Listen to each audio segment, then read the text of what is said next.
Uwi kami ngayon kina Mamila dahil tutulong daw si Mama sa pagkukulis ng order na manok para sa birthday ni Tomato. Sasabay na nga lang kami kay Tatay kesa nga mamasahay pa. Problemahin ko na naman nga ang pagtawid namin ni Mama.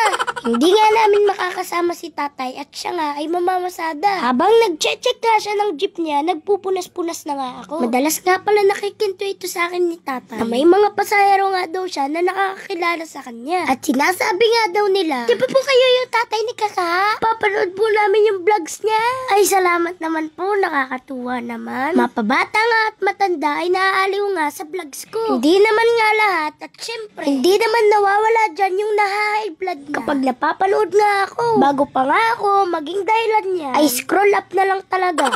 Nandito na nga kami sa kanto at nagpaalam na nga ako kay Tatay. At lumipat naman kami dito sa may tricycle. Nagulat nga ako dito sa may tricycle. At ang laki nga ng windshield niya. Akala mo nga ay basang itsura niya. Pero pag sinakyan mo, roller coaster talaga. Hindi ko tuloy ma-enjoy ang nature sa bilis.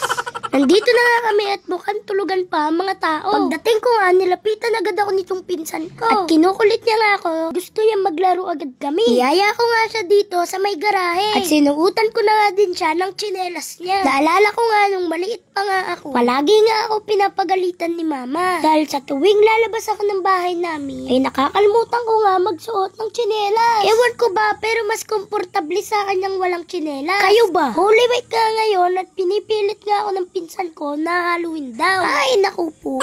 Negosyo nga ng Mamila ko ang pagtitinda ng 45 days na manok. Malapit na nga ang piyesta dito sa Alay Tagtad. At kung hanap nyo nga ang buhay na manok, nandito nilang kami sa Tadlaw. Meron nga din pwesto ang lola ko diyan sa bayan. At kung di nga kayo bibili sa amin, may libre nga kayo. Ay, sticker lang. Nyarot!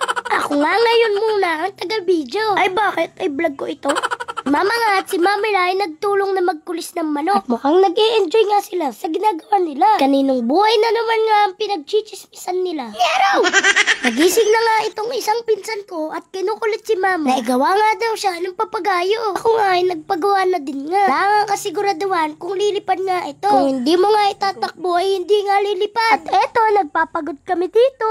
Sinundo na nga kami nila Tomato at dala ko pa rin ng aking papagayo. Dala na nga din namin itong manok na order nila. Bukas na nga gaganipin ang birthday niya. At siguradong magiging busy nga kami ngayon. Pagdating nga namin, ito nga ang unang sumalubong sa akin. Alam na alam talaga ang paborito ko. Basta nga bibili ng ganito si Lolo. Pinapatawag niya nga ako dahil alam niya na ito nga ang favorite ko. At sabi ko nga sa inyo, magiging busy nga ako. Busy sa pagkain dito.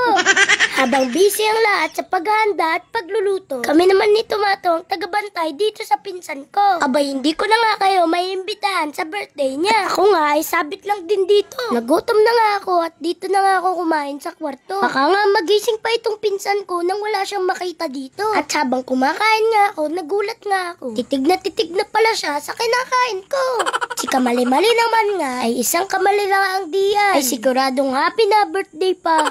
Huwag kalilimutan mag-follow, like, and share. Salamat sa panonood. Thank you, Lord.